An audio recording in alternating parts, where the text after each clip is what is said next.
mariage civil, au bout de 20 ans, mon mari est parti, comme ça arrive très souvent en Afrique, mais comme toute chose où Dieu peut servir de grâce, et c'est pour ça que je suis là devant vous.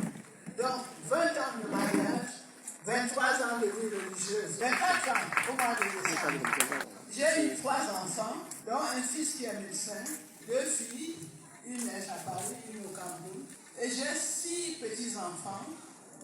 Donc, ma première petite fille est là, je l'ai amenée à Marie. Et je suis arrière-grand-mère, 3 petits-enfants.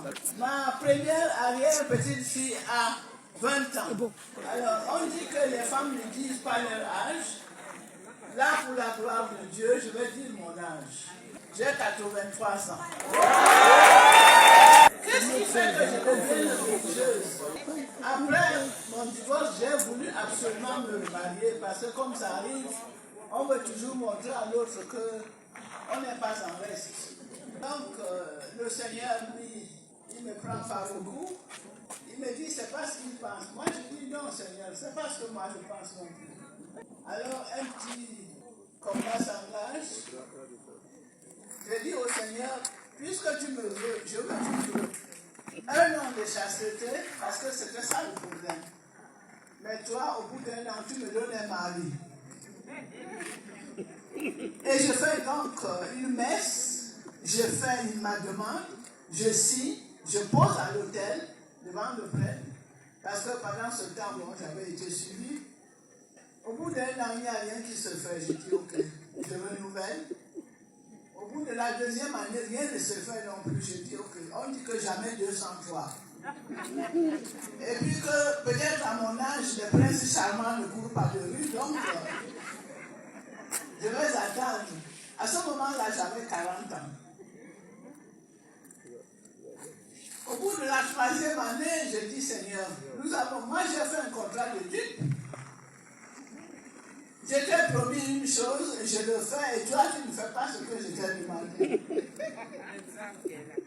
Et c'est alors que le Seigneur me demande, tu viens de faire 3 ans. Est-ce qu'il t'a manqué quelque chose? Je dis, non, Seigneur. Est-ce que tu as été malade? Parce qu'on prétend que quand on reste chaste, on est malade.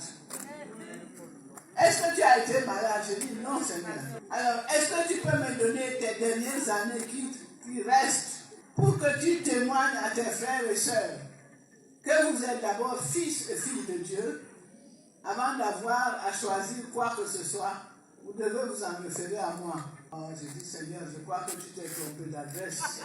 Mais, comme le Seigneur est, il n'a pas insisté. Et moi, j'ai cru que je pouvais continuer ma route.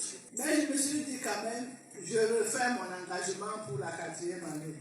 C'est au bout de la 4e année alors que je rencontre un évêque et qui commence à me suivre.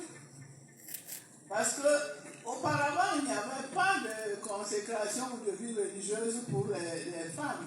C'était les hommes. Pour les hommes, il y avait vocation tardive.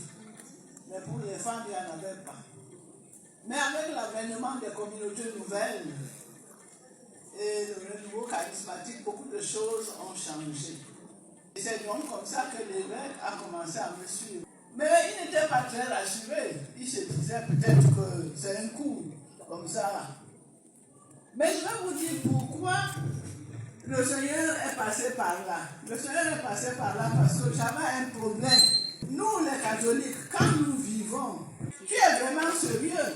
Nous nous confessons. Quand le prêtre te dit avant de te donner l'absolution, tu fais ton acte de contrition. Et dans ton acte de contrition, tu dis, je prends la ferme résolution, avec le secours de ta sainte grâce, de ne plus t'offenser et de faire pénitence. Je dis ceci exprès parce que ça va vous servir aussi de témoignage. Mais alors, quand tu prends cet engagement, mais dans le cas des célibataires, quand tu vis avec un homme ou quand tu vis avec une femme, et quand tu prends cet engagement, la personne elle est dehors, elle t'attend. Qu'est-ce que tu lui dis quand tu sors de ton confessionnal? Tu continues ou tu t'arrêtes? Bon, on essaye encore de jongler un peu, parce qu'on s'est dit, on attend vers Pâques, puisque l'Église dit, tu te confesses au moins une fois là, à Pâques. Bon, après Pâques, le lundi de Pâques, mardi de Pâques, qu'est-ce que tu fais? Tu continues ou bien tu t'arrêtes? Alors, j'ai trouvé que je ne pouvais pas continuer à ce jeu-là, des confessions sacrilèges, ou tromper le Seigneur ou me tromper moi-même. Passer le temps à me cacher, non. Les enfants de Dieu ne sont pas faits pour se cacher.